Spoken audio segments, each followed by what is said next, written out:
कराची में ख़बर आवाज़ से शिरकंदासी कराची के केपीटी ग्राउंड में वजीफे की रकम वठण दौरान एक औरत फोत और कुछ औरतों बेहोश थी वयूं आहिनि। वाक़े बाद इमदादी टीमूं पहुंची फोती औरत जो लाश और बेहोश थियल औरतन के अस्पताल मुंतकिल किया। पुलिस चयो त गर्मी सबब सेंटर से कुछ औरतों बेहोश थियूं। इन वक्त सूरत हाल कंट्रोल में आहे।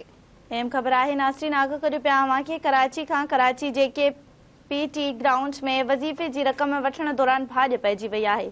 एक औरत फोत और कुछ औरतूं बेहोश थी वयूं आहिनि। वाक़े बाद इमदादी टीमन पहुंची फोती औरतन जो लाश और बेहोश थियल औरतन के अस्पताल मुंतकिल किया है। पुलिस जो चवण है गर्मी सबब सेंटर से कुछ औरतूं बेहोश थियूं। इन वक्त सूरत हाल कंट्रोल में है।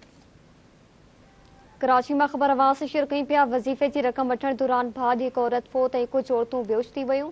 वाक़े बाद इमदादी टीमन पहुंची फोती औरत लाश जो बेहोश थियल औरतन के अस्पताल मुंतकिल किया। वाक़े आग कई पिया पुलिस चवण है गर्मी सबब सेंटर से कुछ औरतूं बेहोश थियूं।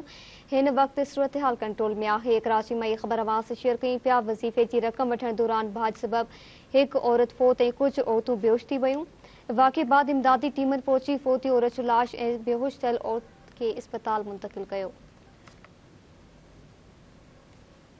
अहम ख़बर है आग करियो पिया कि कराची जे केपीटी ग्राउंड्स में वजीफे की रकम वठण दौरान भाॼ पइजी वई आहे। एक औरत फोत और कुछ औरतूं बेहोश थी वयूं आहिनि। इन हवाले से वधीक अपडेट मालूम कंदासीं। टेलीफोन लाइन ते मौजूद है धरती टीवी जो रिपोर्टर इमदाद सूमरा जी। इमदाद आग कजो कहिड़ा तफ़सील आहिनि अव्हां वटि?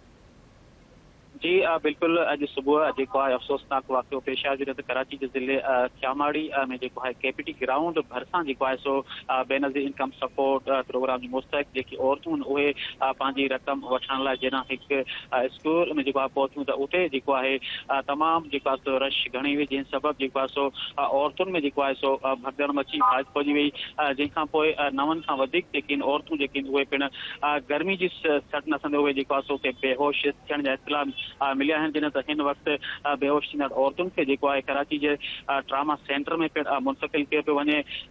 ट्रामा सेंटर में जो है सो बेहोश औरतुन जो है वो टीबी मुआयनो किया पे वने। कुछ बेहोश औरतुन के जो है इन वक्त टीबी इमदाद खां ॾियण खां पोइ जो है सो उनके डिस्चार्ज किया वियो आहे। ॿ औरतूं जेकिन उहे हिन वक्त ट्रामा सेंटर में पिण उते उन्हनि जो इलाज पिण जारी है। जी ठीक है इमदाद, अव्हां जी मेहरबानी।